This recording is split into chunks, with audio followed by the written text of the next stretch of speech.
கிராம மிஷனரி இயக்கம் வழங்கும் கிராமிய நேரம் என்ற இந்த நிகழ்ச்சிக்கு உங்களை அன்புடன் வரவேற்கிறோம்.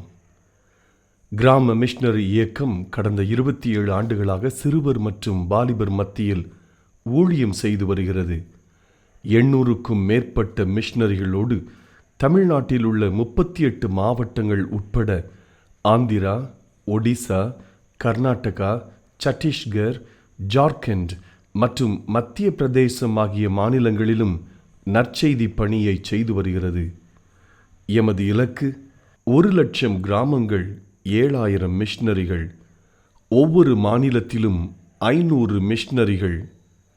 எமது தரிசனம் என் ஆட்டுக்குட்டிகளை மேய்ப்பாயாக என்ற வசனத்தின்படி கிராமங்களில் உள்ள சிறுவர் மற்றும் வாலிபர்களை கிறிஸ்துவுக்குள் வழிநடத்தி அவர்கள் மூலம் கிராமங்களை சுவிசேஷ மயமாக்குதல், சந்திக்கப்படும் சிறுவர் மற்றும் வாலிபர்களை நாளைய தலைவர்களாகவும் ஊழியர்களாகவும் உருவாக்குதல், ஒவ்வொரு கிறிஸ்தவரையும் ஆத்தும ஆதாயம் செய்கிறவராக மாற்றுதல். இப்பொழுதும் எமது நிகழ்ச்சிகளை ஜெபத்துடன் பார்த்து பயனடையுங்கள். செயல்படும் கிறிஸ்தவர்களாக தேவனுக்கு உங்களை அர்ப்பணிப்பது உறுதி. ஹலோ நேயர்களே, உங்ககிட்ட ஒரு நிமிஷம் பேசலாமா? ஒருத்தர் சாப்பிட்றதுக்காக ஒரு ஹோட்டலுக்கு வெளியே நின்று பார்த்துட்டு இருந்தாராம். வெளியே இருந்து பார்க்கவே அந்த ஹோட்டல் ரொம்ப பெருசா அழகா இருந்ததாம். சரி, உள்ள எப்படி இருக்குன்னு பார்ப்போம்னு சொல்லி உள்ள போனாராம். அங்க இருக்க ஆம்பியன்ஸா இருக்கட்டும், டேபிள், சேர் எல்லாமே சூப்பரா இருந்ததாம். சரி, சாப்பாடு எப்படி இருக்குன்னு ஆர்டர் பண்ணுவோம் அப்படின்னு சொல்லி ஆர்டர் பண்ணாராம். நிறைய பியூட்டிஃபுல்லா அவர் முன்னாடி ப்ரெசென்ட் பண்ணாங்களாம். அவர் அந்த சாப்பாடை சாப்பிடலான்னு சொல்லி பிளேட்ல எடுத்து வைக்க போனாராம். பார்த்தா அந்த பிளேட் ஃபுல்லா கரையா இருந்ததாம். அந்த பிளேட்டை பார்த்து அடுத்த செகண்டே அவர் அது வரை பார்த்து வியந்த எல்லா விஷயமும் அடிபட்டு போயிடுச்சான். இதே போலதான் நம்மளுடைய வாழ்க்கையிலையும் நான் 90% நல்லவளா தான்ப்பா இருக்கேன், ஆனா ஒரு 10% தான் என்கிட்ட குறை இருக்குன்னு நீங்களும் நினைக்கலாம். ஆனா அந்த 10% குறை நம்மள்கிட்ட இருக்க எல்லா நல்ல விஷயங்களும் மறைச்சு செயல்பட ஆரம்பிச்சிடும். கொஞ்சம் யோசிச்சு பாருங்களேன், நம்ம இவ்வளோ நல்லவங்களா தானே இருக்கோம். அந்த 10%ஐயும் கரெக்ட் பண்றதுக்கு நம்மளுக்கு எவ்வளவு நேரம் ஆக போகுது? உங்ககிட்ட ஒரு நிமிஷம் பேசலாமா? மேத்யூ ஹென்றி அப்படின்ற வேத பண்டிதருடைய பணம் ஒரு முறை திருட்டு போயிடுச்சு. அவர் சுத்தி இருந்த எல்லாரும் கடவுள் மேல பழி சொன்னாங்க. ஆனா அவர் இருக்கிற இடத்துல முழங்கால் பண்ணிட்டு, இது வரைக்கும் என்னோட பணம் ஒரு முறை கூட திருட்டு போனதே கிடையாது. என்னோட பணம் தான் திருட்டு போயிருக்கே தவிர என்னோட ஜீவனுக்கு ஒரு சேதமும் ஏற்படல. என்னோட பணம் கொஞ்சம் பணம் தான் திருட்டு போயிருக்கே தவிர நிறைய பணம் கிடையாது. நான் திருடப்பட்டுள்ளேனே தவிர நான் திருடன் கிடையாது அப்படின்னு சொல்லி இந்த 4 காரியங்களை குறித்து ரொம்ப கருத்தா நன்றி சொன்னாராம். பாத்தீங்களா, மேத்யூ ஹென்றி தன்னோட இக்கட்டான சூழ்நிலையும் தேவன் மேல குற்றம் சொல்லாம மற்ற காரியங்களை குறித்து ஆண்டவருக்கு நன்றி சொன்னாரு. இதே மாதிரிதாங்க நம்மளோட வாழ்க்கையில தேவன் நமக்கு செய்த நன்மைக்காக மாத்திரமல்ல, அவருடைய எல்லா நடத்துதல்களுக்காகவும் நம்ம நன்றி சொல்லணும். அரசு நடவாமல் பாவிடொலின் இல்லாமலும் பரியாசக்கார உட்காரும் இடத்தில் உட்காராமல் கர்த்தருடைய வேதத்தில் பிரியமாயிருந்து இரவும் பகலும் அவருடைய வேதத்தில் தானமாக இருக்கிற மனுஷன் பாக்கியவான். அவன் நீன்கால் ஓரமாய் நடப்பட்டு தன் காலத்தில் தன் கனியை தந்து இலையுதிராக இருக்கிற மரத்தை போல் இருப்பான். அவன் செய்வதெல்லாம் வாய்க்கும். துன்மார்க்கரோ அப்படி இடாமல் காற்று பறக்கடிக்கும் பதரை போல் இருப்பார்கள். ஆகையால் துன்மார்க்க நியாயத்தீர்ப்பிலும் பாவிகள் நீதிமன் சபையில் நிலைத்திருப்பதில்லை. கர்த்தர் நீதிமன் வழியா இருந்திருக்க துன்மார்க்கர் வழியோ அழியும். இயேசுவின் பின்னே நான் போகிறேன், சாத்தானே உனக்கு டாட்டா. நீ இயேசுவின் முன்னே சோட்டா, அது எனக்கு புரிந்தது லேட்டா. இப்போ என்ன கேட்டா, நான் இயேசுவின் பிள்ளை, ஆமா. இயேசுவின் செல்லங்கள். ஜாதிகளே எல்லாரும் கர்த்தரை துதிங்கள், ஜனங்களே எல்லாரும் கர்த்தரை போற்றுங்கள். கர்த்தர் நம்மில் வைத்த கிருபை பெரியது. அவர் கர்த்தரின் உண்மை என்றென்றைக்கும் உள்ளது. அல்லேலூயா. Thank you. இயேசுவின் செல்லங்கள். Hi friends,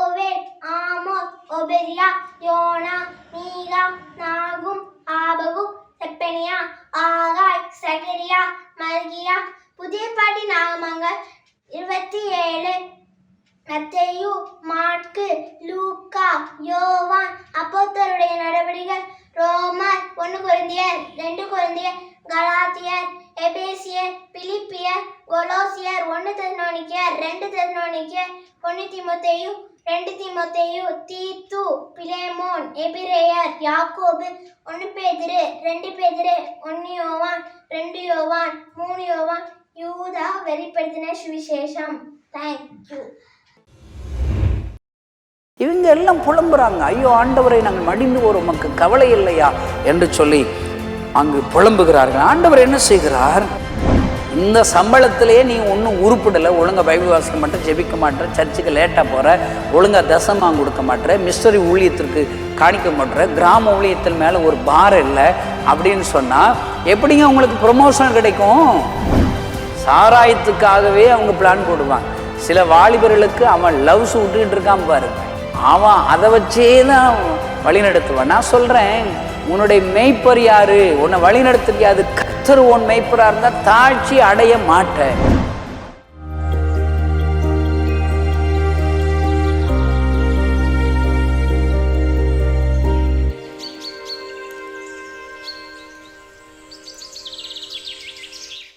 ஒருவேளை யாக்கோபு போல தான் என்னுடைய வாழ்க்கை. எல்லாம் இருந்தும் இல்லாத ஒரு அனாதியாக வனாந்தரத்தில் யாக்கோபு இருக்கிறான். ஆனால் ஆண்டவர் அவனை வனாந்தரத்தில் சந்தித்து ஆண்டவர் அவனுக்கு ஒரு வாக்குத்தத்தம் கொடுக்கிறார். ஒரு பொருதனை செய்து அவன் தன்னுடைய வாழ்க்கையை தொடங்குகிறான். ஆண்டவர் அவனுக்கு கொடுக்கிற ஆசீர்வாதம் ஐஸ்வர்யம் என்ன தெரியுமா? 2 பரிவாரங்கள். இந்த செய்தியை கேட்கிற சகோதரனே சகோதரியே, உன்னுடைய வாழ்க்கையில எல்லாம் முடிந்து விட்டது, ஒன்றுமில்லை என்று இந்த வார்த்தைகளை கேட்டுக்கொண்டிருக்கிறீர்களா? எல்லாவற்றையும் புதிதாக உண்டாக்குவார் ஐயா. ஹல்லேலூயா. ஒன்றும் பயப்படாதீங்க. இப்போ உங்களுக்கு ஜெபிப்பதற்கு ஒரு தருணம் இருக்குதா? ஜெபம் பண்ணுங்க, போய் எல்லாம் திருப்ப தருவாருங்க. ஹல்லேலூயா. எத்தனை பெரிய ஆண்டவர் ஐயா! என் ஆண்டவர் எத்தனை பெரிய வல்லமையுள்ள வருவதை நானும் நீங்களும் அறிந்து கொள்வதற்காகத்தான் வேத புஸ்தகத்தை கொடுத்திருக்கிறார். மார்க் புஸ்தகத்தில் உள்ள இந்த சம்பவம் உங்களை என்னை உற்சாகப்படுத்துவதற்காக ஆண்டவர் நமக்கு சொல்லி கொடுத்துருக்கார். என்ன நடக்குதுங்க? ஆண்டவர் நீங்கள் அப்படி 35 வசனத்தில் வாசித்து பார்த்தீங்கன்னா, அக்கறைக்கு போவோம் வாருங்கள் என்று சொல்லலை. இப்போ நிறைய பேருங்க இந்த பிரசங்கத்தை தொடங்கணும், இது எனக்கு தெரியாதா அப்படி சொல்லுவாங்க. தெரியாமல் உங்களுக்கு என்னதான் இருக்குது? இந்த சம்பவம் எனக்கு தெரியும்னு சொல்லி சும்மா நினைக்காதீங்க. அந்த சம்பவத்தை நீங்கள் டேஸ்ட் பண்ணியிருக்கீங்களா, ருசி பார்த்துருக்கீங்களா? நான் அடிக்கடி என்னுடைய பிரசங்கங்களில் மற்ற இடத்துல பிரசங்கும் போது சொல்லுவேன், கிறிஸ்தவங்களுக்கு அறிவு ஜாஸ்திங்க, ஆனால் புத்தி கிடையாதுங்க. வசனங்களை மனப்பாடமாக சொல்லுவாங்க, ஆனால் அந்த வசனத்தை டேஸ்ட் பண்ணியிருக்கீங்களா? ஹல்லேலூயா. கேட்டால் பபன்பாங்க. நான் சொல்கிறேன், இது ஒன்றும் கருப்பு வெள்ளை எழுத்து கிடையாதுங்க, இதில் உயிர் இருக்குதுங்க. இந்த வார்த்தைகளை சொல்லி ஜெபிக்கும் போது என் ஆண்டவர் அற்புதங்களை செய்கிறார். நான் சொல்கிறேங்க, இதில் எழுதப்பட்ட ஒவ்வொரு அற்புதங்களையும் நம்ம சொல்லி ஜெபிப்பதற்கு ஆகத்தான் ஆண்டவர் எழுதி வச்சிருக்க. மார்க் புஸ்தகத்தின் 4 அதிகாரத்தில் அக்கறைக்கு போவோன்னு சொல்லி வருகிற சம்பவத்தில் எதற்காக எழுதப்பட்டிருக்குது? இங்கே நடந்த அதே அற்புதங்களை இன்னைக்கு உங்கள் வாழ்க்கையில், என் வாழ்க்கையில் ஏசப்பாவால் செய்ய முடியும். இந்த செய்தியை கேட்குற சகோதரனே சகோதரியே, உன்னுடைய வாழ்க்கையில் ஏசப்பாவை நீ தெரிஞ்சுக்கிட்டீங்களா? ஏசப்பா அக்கறைக்கு போவோம் வாருங்கள் என்று சொல்லி உங்களை அழைச்ச அழைப்புக்கு உங்களை ஒப்பு கொடுத்துட்டீங்களா? அடிக்கடி சொல்லுவேன், கர்த்தர் என் மேய்ப்பராக இருக்கிறார், நான் தாழ்ச்சி அடையேன். முதல்லுங்க, உங்கள் மேய்ப்பர் யார்? உங்களை மேய்க்கிறது யார்? டிவியா மேய்க்குது உங்களை? செல்ஃபோன் மேய்க்குதா?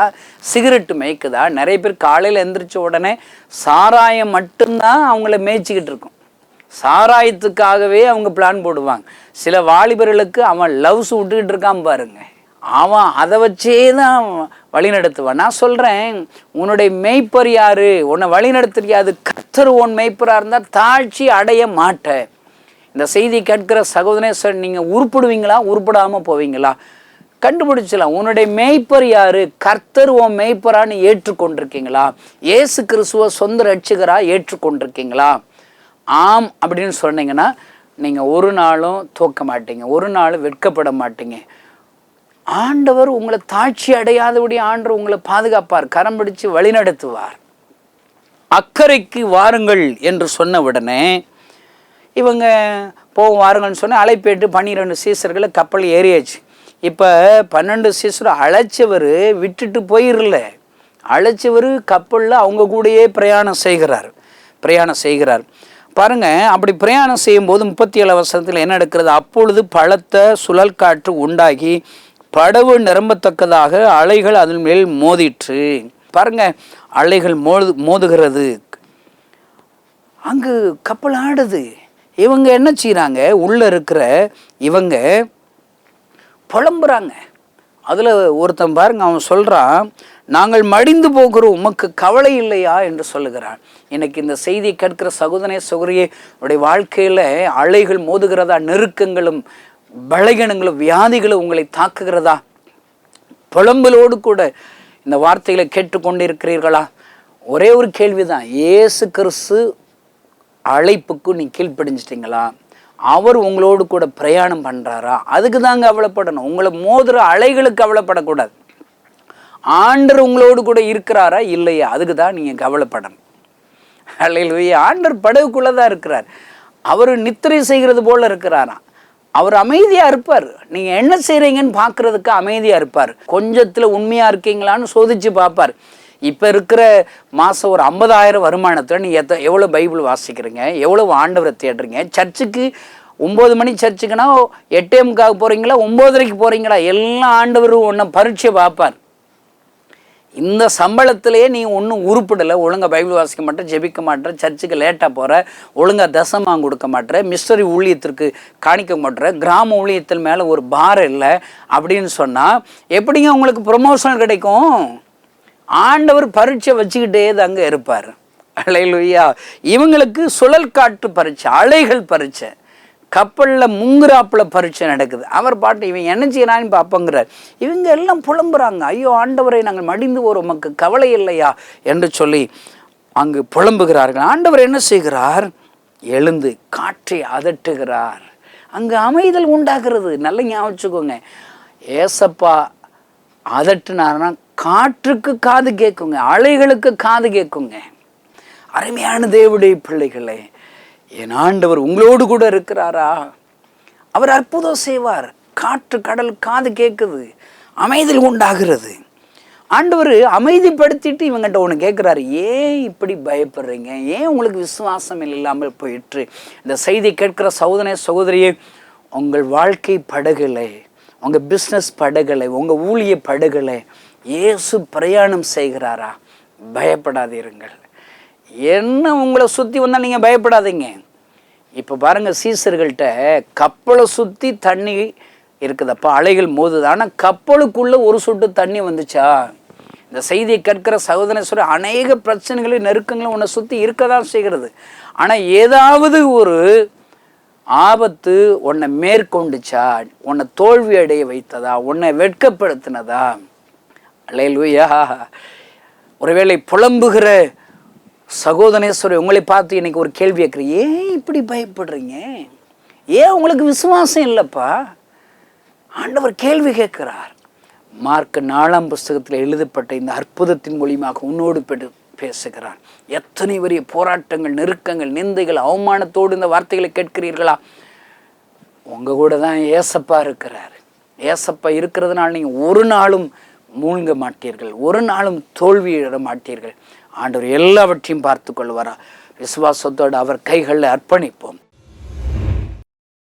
அவங்களுக்குன்னு சில ரூல் இருக்கு, இப்படி இருக்கணும், இருந்தால் தான் நம்ம இந்த ஒரு அப்பார்ட்மெண்ட்டுங்கிற இடத்துல, பல வீடுகள் இருக்கிற இடத்துல நம்ம பீஸ்ஃபுல்லாக இருக்க முடியும். சில சட்ட திட்டங்கள் வைக்கிறாங்க. ஏதோ ஒரு கவர்மெண்ட் ரூல்லாம் பயப்படுவோம், போலீஸ் ஸ்டேஷன்லாம் பயப்படுவோம்.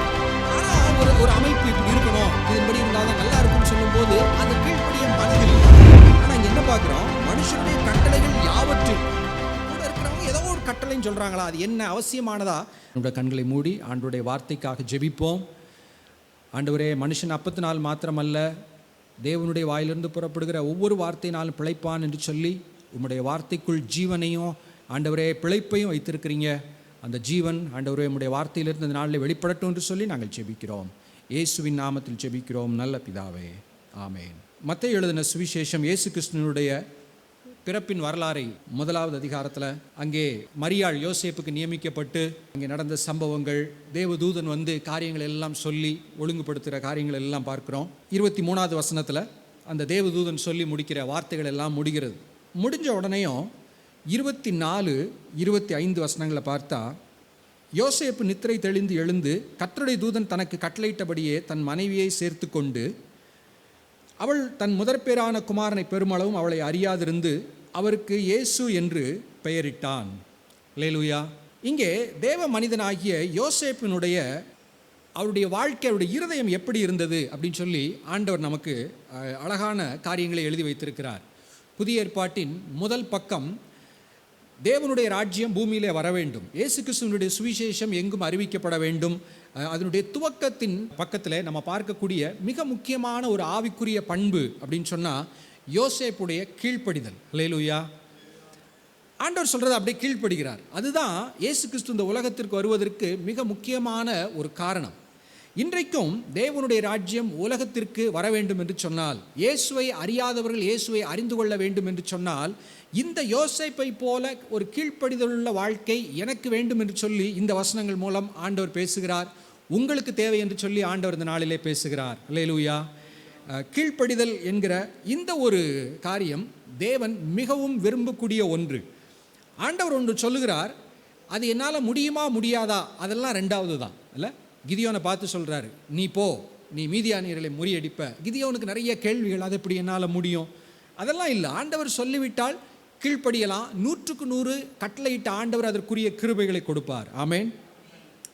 இங்கே யோசேப்பினுடைய கீழ்ப்படிதல் அது எப்படிப்பட்டது, அவருடைய வாழ்க்கையில் இந்த கீழ்ப்படிதல் என்பது எப்படியெல்லாம் இருந்தது என்று சொல்லி பைபிளில் உள்ள சில விஷயங்களை யோசேப்பு வாழ்க்கையிலிருந்து உங்களுக்கு முன்பாக வைக்க விரும்புகிறேன். இந்த யோசேப்பு முதல்ல எப்படி நம்ம பார்க்கலான்னு சொன்னால், கீழ்ப்படிதல் அப்படின்னு சொல்லும்போது தேவனுக்கு கீழ்ப்படிவது மட்டும் கிடையாது. பைபிளில் கீழ்ப்படிதல் அப்படிங்கிறது பல இடங்களிலே இந்த கீழ்ப்படிதல் வைக்கப்பட்டிருக்கிறது. ஆண்டவர் சொன்னால் மட்டும்தான் கேட்பேன் அப்படின்னு ஒரு சிலர் சொல்கிறத ஒருவேளை கேட்டிருக்கலாம். நீங்கள், நான் என்ன செய்வேன், ஆண்டவர் சொன்னால் கேட்பேன், ரொம்ப ஸ்பிரிச்சுவல் மாதிரி தெரியும், அப்படிலாம் இல்லை. பைபிளில் என்ன சொல்லலை, நீ கர்த்தருடைய சத்தத்துக்கு மட்டும்தான் கீழ்ப்படியணும், வேறு யாருக்குமே கீழ்ப்படியக்கூடாது, அப்படிலாம் பைபிளில் இல்லை. கர்த்தருக்கு பிரதானமாக கீழ்ப்படியணும். ஆனால் கீழ்ப்படிய வேண்டிய கேட்டகரின்னு சொல்லி ஆண்டவர் நிறைய வச்சிருக்கிறார். அதில் ஒருவேளை யோசேப்புடைய வாழ்க்கை நமக்கு சொல்லக்கூடிய முதல் கீழ்ப்படிதல் என்ன தெரியுமா? அதே மத்தேயு 1வது அதிகாரம் 18வது வசனத்தில் மறுபடியும் கவனிச்சோன்னு சொன்னால், அவருடைய தாயாகிய மரியாள் யோசேப்புக்கு நியமிக்கப்பட்டிருக்கையில் அப்படின்னு சொல்லி அங்கே ஒரு வார்த்தை எழுதியிருக்கு. இல்லை, சரி, இதிலிருந்து என்ன கீழ்ப்படிதல் இருக்கலாம்னு சொல்லி நீங்கள் டக்குன்னு சொல்லுங்கள் பார்ப்போம். யோசேப்பை பற்றி இங்கே ஒரு கீழ்ப்படிதல் எழுதியிருக்கு. அப்பா அம்மா கீழ்ப்படுகிறாருன்னு இதில் ஒரு ஹிண்ட் இருக்குது. இல்லை, இங்கே என்ன எழுதலை, யோசேப்பு தனக்கு நியமித்து கொண்ட மரியாள்னு சொல்லலை. இல்லை, யோசேப்பு என்ன செய்யலை, மரியாள் பார்க்க எனக்கு பிடிச்சிருக்கு நான் நியமிச்சுக்கிறேன்னு சொல்லி நியமிச்சிக்கல. எழுதப்பட்டிருக்கிறது மரியாள் யோசேப்புக்கு நியமிக்கப்பட்டிருக்கையில். ரொம்ப சிம்பிள், ஒன்றும் இல்லை. அங்கே யோசேப்பு எப்படிப்பட்ட மனிதராக, இந்த வசனம் நமக்கு கொடுக்குற சாட்சி என்ன தெரியுமா?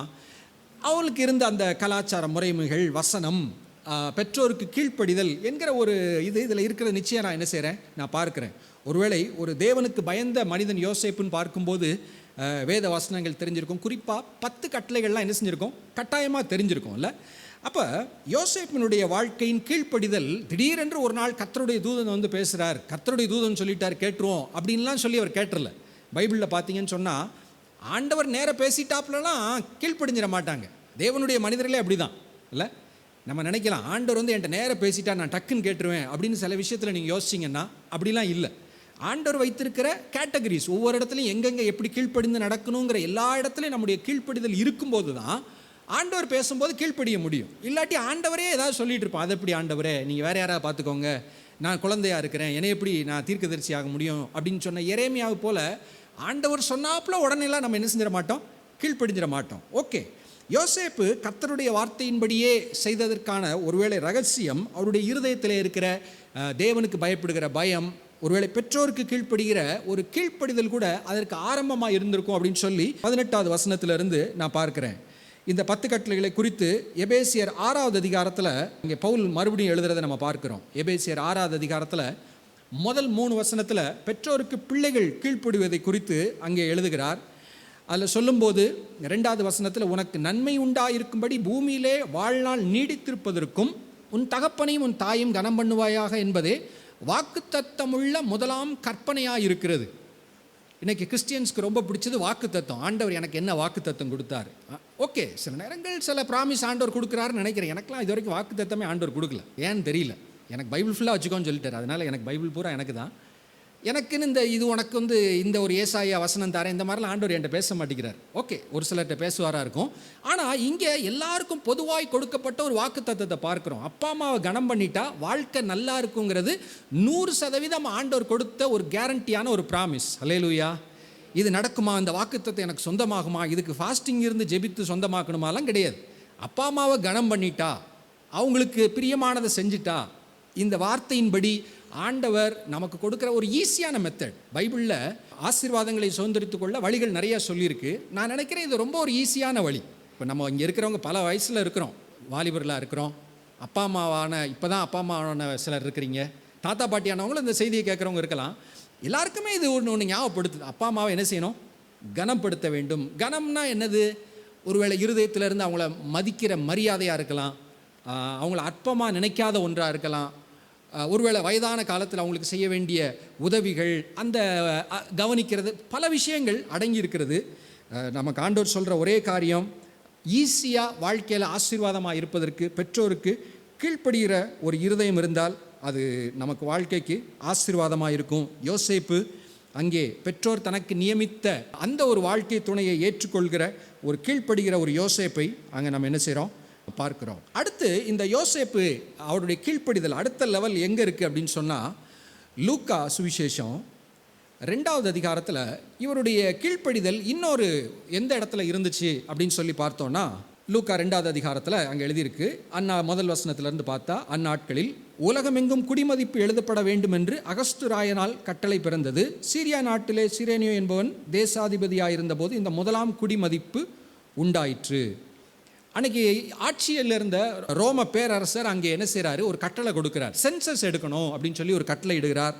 அதில் 2வது வசனம்லாம் முக்கியமான வசனம். சீரியா நாட்டிலே சிரேனியு என்பவன் தேசாதிபதியாக இருந்தபோது இந்த சென்சஸ் எடுக்கப்பட்டது. அதாவது பைபிள் என்ன இல்லை அப்படின்னா, முந்தி ஒரு காலத்தில் ஒரு ராஜா இருந்தார், ஒரு ஊரில் ஒரு யார் இருந்தால் ஒரு பாட்டி என்ன செய்வாங்க, ஒரு வடை, என்ன வடைன்னு நமக்கு தெரியாது, உளுந்த வடையா ஆம வடையான்னு தெரியாது, அதெல்லாம் கதைகள்.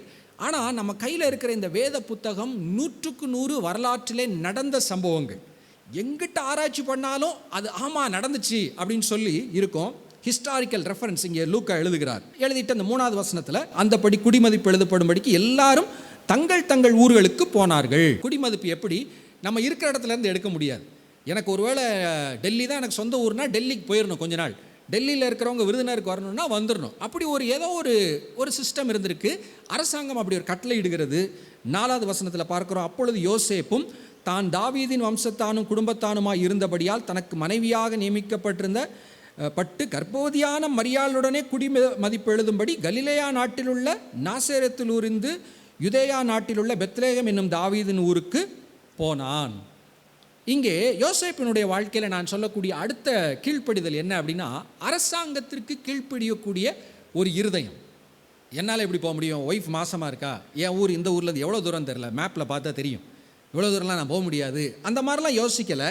எப்படி கர்த்தருடைய தூதன் சொன்னவுடன் கிளம்பி மரியாதை ஏற்றுக்கொண்டதாக அங்கே நம்ம முதல்ல வாசிச்சோமோ, அதே போல் இங்கே அரசாங்கம் ஒரு கட்டளை கொடுக்கிறது. அதற்கு அப்படியே அதனுடைய இன்கன்வீனியன்ஸை பார்க்காம வேறு சாக்கு போக்குகளை சொல்லாமல் கீழ்ப்படுகிற ஒரு யோசேப்பை பார்க்கிறோம். தேவனுடைய பிள்ளைகளாகிய நீங்களும் நானும் இந்த ஒரு விஷயத்தில் தேவனுக்கு முன்பாக இதில் சரியாக இருக்கணும்.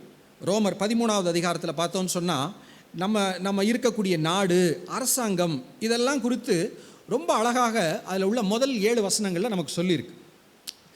கிறிஸ்துவுக்கு வெளியே இருக்கிறவங்க அரசாங்கத்தை ஒருத்தரும் ஒரு மாதிரி பார்க்கலாம். நம்ம ஓட்டு போட்டு ஒருத்தர் எடுக்கிறோம், ஏமாற்றி வந்துட்டாங்க, லஞ்சம் கொடுத்துட்டு வந்துட்டாங்க, இப்படி பல காரணங்கள் என்னென்னவோ இருக்கும். எல்லாத்தையும் நம்ம மறந்துடுவோம். நம்ம இருக்கிறோம் இன்றைக்கி இந்த குறிப்பிட்ட தேதியில் குறிப்பிட்ட ஒரு நாட்டில் ஒரு மாநிலத்தில் நம்ம இருக்கிறோம். நமக்கு மேல் இருக்கிற அதிகாரிகள், விஏஓவாக இருக்கட்டும், தாசில்தாராக இருக்கட்டும், MLA, MP, chief minister, prime minister, president, governor, collector, யாராக இருக்கட்டும், எல்லாரையும் குறித்து ரோமர் 13வது அதிகாரம் சொல்லக்கூடிய விஷயங்கள் என்ன? 1லேருந்து கவனிங்க. எந்த மனுஷனும் மேலான அதிகாரம் உள்ளவர்களுக்கு கீழ்ப்படிய கடவன், ஏனென்றால் தேவனாலே அன்றி ஒரு அதிகாரமும் இல்லை. உண்டாயிருக்கிற அதிகாரங்கள் தேவனாலே நியமிக்கப்பட்டிருக்கிறது. அந்த டபுள் இம்பேக்டோட அந்த வசனம் இருக்கு பாருங்களேன். தேவனால் அன்றி ஒரு அதிகாரமும் இல்லை, உண்டாயிருக்கிற அதிகாரங்கள் தேவனாலே நியமிக்கப்பட்டிருக்கிறது. இது எல்லா லெவல்லையும் நமக்கு இது எப்படின்னு புரியுதோ இல்லையோ, சில நேரத்தில் கேள்வி வரும், அப்போ ஹிட்லர் வச்சது கர்த்தரா அப்படின்னு ஒரு இடக்கா ஒரு கேள்வி கேட்டால் அந்த மாதிரிலாம் கேட்கக்கூடாது இல்லை. ரைட்டு தான், அவர் தான் வைக்கிறார். பைபிளில் பார்க்குறோம், ஒருவேளை எருசலேமின் ஆலயங்களை இடித்த நேபுகாத்நேச்சார் கர்த்தர் தான் அவரை நியமிக்கிறார், என்னுடைய ஊழியக்காரன்னு சொல்கிறார். தன்னுடைய ஆலயத்தை இடித்த ஒரு பாபிலோனி ராஜாவை பார்த்து ஆண்டவர் என்ன சொல்கிறாரு? என்னுடைய ஊழியக்காரன் சொல்கிறாரு. அது எப்படி என்னங்களா நமக்கு ஆராய்ச்சி தேவையில்லை. மிக தெளிவாக ஆவியானவர் இங்கே 13வது அதிகாரம் 1வது வசனத்தில் சொல்லியிருக்கிறாரு, எல்லா அதிகாரங்களும் தேவனால் வைக்கப்பட்டிருக்கிறது. ரைட்டா? அப்படி சொல்லிட்டு ஆதலால் அப்படின்னு 2வது வசனத்தில் இருக்குது, அதிகாரத்துக்கு எதிர்த்து நிற்கிறவன் தேவனுடைய நியமத்திற்கு எதிர்த்து நிற்கிறான். அரசாங்கத்தில் ஒரு சட்டம் இருக்குது, அதுக்கு நான் கீழ்ப்படிய மாட்டேன் அப்படின்னு சொல்கிறேன் அப்படின்னா நான் தேவனுக்கு எதிர்த்து நிற்கிறேன்னு சொல்லி எழுதியிருக்கு. கிறிஸ்தவ வாழ்க்கை எப்படின்னா என்ன செஞ்சாலும் கர்த்தருக்குன்னு தான் நம்ம செய்கிறோம். சாப்பிட்றோம், தண்ணி குடிக்கிறோம், கர்த்தருக்குன்னு செய்யணுன்னு இருக்குது. மனுஷருக்கு பார்வைக்கென்று செய்யாமல் ஒரு சாதாரண வேலை பார்க்குறோமா, அதை கர்த்தருக்குன்னு செய்யுங்கன்னு எழுதியிருக்கு. இங்கே அரசாங்கத்துக்கு கீழ்ப்படுகிறது எப்படின்னு சொல்லி இங்கே எழுதியிருக்கு, தேவனுக்கு கீழ்ப்படிவதற்கு சமப்படுத்தியிருக்கு. இப்போ ஒருவேளை ஒரு ரோடு ரூல் இருக்குது, ஹெல்மெட் போயிட்டு போகணும் அப்படின்னு சொல்லி இருக்குது. 2 வகையாக கீழ்ப்படியலாம். அங்கே ஒரு போலீஸ் நிற்கிறார், பார்த்தா ஃபைன் போட்டுருவாருன்னு சொல்லி என்ன செய்யலாம்? அவரை பார்த்த உடனே ஹெல்மெட் எடுத்து மாட்டிட்டு போகலாம். இல்லை கவர்மெண்ட் இப்படி ஒரு ரூல் சொல்லியிருக்கு, நான் விழுந்தா என் மண்டைகிட்ட உடஞ்சிடாமல் இருக்க கவர்மெண்ட் ஒரு நல்ல ஒரு ரூல் வச்சுருக்கு அப்படின்னு சொல்லி தேவனுக்கு முன்பாக நான் ஹெல்மெட் போட்டு போகலாம். அங்கே இருக்கிற போலீஸ் கான்ஸ்டபிள் பார்க்குறாருன்னு ஹெல்மெட் போட போகிறேனா, என்னை ஆண்டவர் பார்க்குறாருன்னு ஹெல்மெட் போடுறேனா அப்படிங்கிறத நம்மளுடைய கிறிஸ்தவ வாழ்க்கையில் நம்ம எங்கே இருக்கோம் நம்ம காண்பிக்குது. நம்ம அதிகாரங்களை குறித்து என்ன நினைக்கிறோம், வசனத்தை குறித்து என்ன நம்புகிறோம் அப்படிங்கிறதெல்லாம் என்ன செய்யுது, இதெல்லாம் நமக்கு சொல்லுது. ரைட்டா? இதில் முக்கியமானது என்னன்னு பார்த்தா 6வது வசனத்தில் இருக்குது, இதற்காகவே நீங்கள் வரியையும் கொடுக்கிறீர்கள் அப்படின்னு சொல்லி டாக்ஸேஷன் சிஸ்டத்தை குறித்துலாம் அங்கே சொல்லியிருக்கு. இல்லை, வரிகள் கட்டுறது. இப்போ நம்ம கடைக்கு போனோம்னா பில் இல்லாமல் ஒரு பொருள் வாங்கலாம், பில் போட்டு வாங்கலாம். அவங்க சொல்லுவாங்க பில் இல்லாமல் வாங்கினீங்கன்னா அந்த ஒரு இவ்வளோ ரூபா மிச்சமாகும் அப்படின்னு அவங்க நமக்கு ஒரு ஐடியா சொல்லுவாங்க. வசனத்தை அறிந்து தேவனுக்கு பயந்திருக்கிற ஒரு மனிதன் எப்படி முடிவெடுக்கணும்? இல்லை, நான் அரசாங்கத்துக்கு கட்ட வேண்டிய டாக்ஸ் கட்டணும், அதுக்கு சேர்த்து நான் சம்பாதிக்கணும், முடியாட்டி அந்த பொருளே வாங்கக்கூடாது. இதெல்லாம் நம்ம ட்ரை பண்ணணும். இதெல்லாம் நியாயப்பிரமாணங்கள் கிடையாது. இதெல்லாம் செஞ்சால் தான் பரலோகத்துக்கு போவோமா போக மாட்டாமாங்கிற கேள்வி கிடையாது. இதெல்லாம் வசனத்தில் ஆண்டவர் நமக்கு முன் வைத்திருக்கிறார். இதெல்லாம் நீதியின் கிரியைகள், கர்த்தருக்கு பிரியமானவைகள் அப்படிங்கிறத இதெல்லாம் ஆண்டவர் நமக்கு என்ன செய்கிறார், இதில் நமக்கு நினைவுபடுத்தி கொண்டிருக்கிறார். அரசாங்கத்திற்கு கீழ்ப்படுகிற ஒரு யோசேப்பை இங்கே என்ன செய்கிறோம், நம்ம பார்க்குறோம். இது எல்லா லெவல்லையும் நம்ம ஞாபகம் வைத்து கொள்ளுகிறோம். நம்முடைய இருக்கிற பேதுரு ஒருவேளை இதை குறித்து எழுதும்போது பார்த்தீங்கன்னா அவரும் எழுதுவார் இது குறித்து. 1 பேதுரு 2வது அதிகாரத்தில் 13-14 வசனங்களை பார்த்தா, நீங்கள் மனுஷருடைய கட்டளைகள் யாவற்றிற்கும் கர்த்தர் நிமித்தம் கீழ்ப்படியுங்கள். நம்ம இருக்கிற ஒரு சொசைட்டி, நம்மளை சுற்றி ஒரு கவர்மெண்ட்டாக இருக்கட்டும், அந்த வார்த்தை ரொம்ப நல்லா இருக்குது. மனுஷருடைய கட்டளைகள் யாவற்றிற்கும் அப்படின்னு அங்கே ஒரு வார்த்தை இருக்குது. எனக்கு சின்ன சம்பவம் ஞாபகம். ஒரு கிறிஸ்டியன், ஓகே, அவர் ஒரு அப்பார்ட்மெண்ட்டில் இருக்கிறார். அந்த அப்பார்ட்மெண்ட்டில் ஒரு 30-40 வீடு இருக்குன்னு நினைக்கிறேன். அவங்களுக்குன்னு சில ரூல் இருக்குது, இப்படி இருக்கணும், இருந்தால் தான் நம்ம இந்த ஒரு அப்பார்ட்மெண்ட்டுங்கிற இடத்துல பல வீடுகள் இருக்கிற இடத்துல நம்ம பீஸ்ஃபுல்லாக இருக்க முடியும்னு சில சட்டத்திட்டங்கள் வைக்கிறாங்க. எனக்கு தெரிஞ்சு கீழ்ப்படியாமல் இருக்கிறவங்கள கவனிச்சிருக்கிறேன். அதுக்கு அவன் சொல்கிறதுக்கு நான் இது கேட்கணும். அதாவது அங்கே இதே ஒரு கவர்மெண்ட் ரூல்னால் பயப்படுவோம், போலீஸ் ஸ்டேஷன்னா பயப்படுவோம்.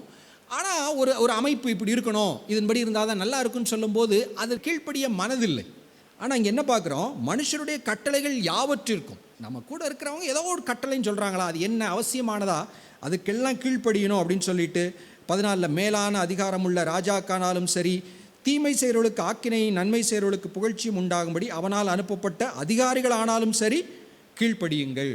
இதில் கவனிக்க வேண்டியது, பேதுரு வாழ்ந்த காலமும் சரி, அப்போஸ்தலனாகிய பவுல் இருந்த அந்த காலங்கள் ரொம்ப நல்ல ராஜாலாம் அன்றைக்கி இல்லை. ஐயோ இந்த ராஜா ரொம்ப நல்லவர், இவர் என்ன சொன்னாலும் நல்லா இருக்கும், நம்ம கீழ்ப்படியும் அப்படிங்கிறவங்கலாம் இல்லை. குறிப்பாக ஈவன் யூதர்கள் எப்படி அவங்களுடைய வாழ்க்கை இருக்குது, ஆளுகையே கிடையாது, ரோமர்களுடைய ஆட்சிக்கின் கீழே தான் இருக்கிறாங்க. அவங்களுக்கு பிடிக்கல, அந்த ஆட்சியை பிடிக்கலை. ஏசு கிறிஸ்துட்டு அதான் வந்து கேட்குறாங்க, நாங்கள் வரியெல்லாம் கட்டணுமா அப்படின்னு சொல்லி அவரை முடக்கிறதுக்கு சில கேள்விகள்லாம் கேட்டு பார்க்குறாங்க. ஆண்டவர் சொல்கிறார், தேவனுக்கு கொடுக்க வேண்டிய தேவனுக்கு கொடு, ராயனுக்கு கொடுக்க வேண்டியது என்ன செய்ய, ராயனுக்கு கொடுத்துருன்னு சொல்கிறத நம்ம இயேசு கிறிஸ்துடைய வாயிலிருந்து நம்ம கேட்கிறோம். அப்போ நான் சொல்ல வர்றது, நமக்கு மேலே இருக்கிற அரசாங்கம் எனக்கு பிடிக்குதோ இல்லையோ, இந்த அரசாங்கத்தின் கொள்கைகள் எனக்கு பிடிக்கிறதோ இல்லையோ, வசனம் சொல்லுகிறது என்ன, இப்பொழுது இருக்கிற அரசாங்கம் தேவனால் நியமிக்கப்பட்டிருக்கிறது, அவர்கள் வைக்கிற எல்லா நியமங்களுக்கும் கீழ்ப்படிய வேண்டும். அல்லேலூயா. நம்ம இப்படி கிறிஸ்தவங்கள்லாம் இப்படி மாறிட்டா எப்படி இருக்கும் நம்முடைய நாட்டில், நம்முடைய சாட்சியில்? சரி, நம்ம ஜெபிப்போம். அப்படிப்பட்ட ஒரு கீழ்ப்படிதல், கர்த்தரை தேசம் திரும்பி பார்க்கணும். என்னப்பா கிறிஸ்தவங்க இப்படி இருக்காங்க அப்படின்னு சொல்லி நம்ம நாடு திரும்பி பார்க்கும்படி சபைகளும் தேவ பிள்ளைகளும் இருக்க நம்ம ஜெபிக்கணும். ஓகே, அப்படி கீழ்ப்படிதல் அப்படின்னு சொல்லும்போது யோசேப்புடைய வாழ்க்கையை பார்க்குறோம். பெற்றோருக்கு கீழ்ப்படிந்ததாக இருக்கட்டும், கவர்மெண்ட்டுக்கு கீழ்ப்படிஞ்சதாக இருக்கட்டும். இதில் ஒரு சின்ன ஒரு கிளாஸ், ஒரு இக்கண்ணா அப்படின்னு சொல்லுவோம்ல, அப்படி ஒன்று இருக்குது. அது என்ன அப்படின்னா, ஒருவேளை பெற்றோருக்கு கீழ்ப்படுகிற குறித்து எழுதப்பட்டிருக்கிற எபேசியர் 6:1 ஒரு வார்த்தை முக்கியமானது. பெற்றோருக்கு கீழ்ப்படியுங்கள்னு சொல்லியிருக்கு. அதில் என்ன ஒன்று இருக்குன்னா, உங்கள் பெற்றாருக்கு கர்த்தருக்குள் கீழ்ப்படியுங்கள் அப்படின்னு ஒரு வார்த்தை இருக்குது. என்ன இல்லை, பெற்றோருக்கு கீழ்ப்படியுங்கள் சொல்ல, பெற்றோருக்கு கர்த்தருக்குள் கீழ்ப்படியுங்கள். இந்த ஒரு வார்த்தை, இப்போ நான் சொன்னேன், கவர்மெண்ட்டாக இருக்கட்டும், குடும்பமாக இருக்கட்டும், மற்றவர்களுக்கு உள்ள கீழ்ப்படிதலாக இருக்கட்டும், எதுக்குனாலும் நான் கீழ்ப்படிய ரெடி. பெரிய ஒரு கலெக்டர் சொன்னால் தான் நான் கேட்பேன் அப்படிலாம் இல்லை. ஒரு சாதாரண ஒரு சின்ன ஒரு நபர் சொல்கிறாரா, ரைட், ஒரு முக்கியமானதாக நான் கேட்பேன். அப்படிப்பட்ட ஒரு தாழ்மை இருக்க வேண்டும். அதே நேரத்தில் நம்முடைய கீழ்ப்படிதல் எப்படி இருக்க வேண்டும்? இந்த வார்த்தை சொல்கிறது என்ன? கர்த்தருக்குள் கீழ்ப்படிய வேண்டும் அப்படின்னு ஒரு வார்த்தை இருக்குது. அப்படின்னா என்ன அர்த்தம்? கர்த்தருக்குள் கீழ்ப்படுகிறதுனா என்ன? ஒருவேளை ஒரு வாலிபன் இப்போ தான் இயேசுவை குறித்து அறிந்து கொள்ளுகிறான், கிறிஸ்தவ குடும்பம், ஆண்டவர் ஏற்றுக்கொள்ளுகிறான். ஓகே, அப்பா அம்மா வேண்டாங்கிறாங்க, நீ பைபிள் படிக்கக்கூடாது, நீ இயேசுவை பின்பற்றக்கூடாது அப்படின்னு சொல்கிறாங்க. அப்போ அந்த வாலிபன் என்ன செய்யணும்? அப்பா அம்மாவை கனம் பண்ணணும், அவங்கள எதிர்த்து பேசக்கூடாது, மரியாதையாக வச்சுக்கணும், எல்லாம் செய்யணும்.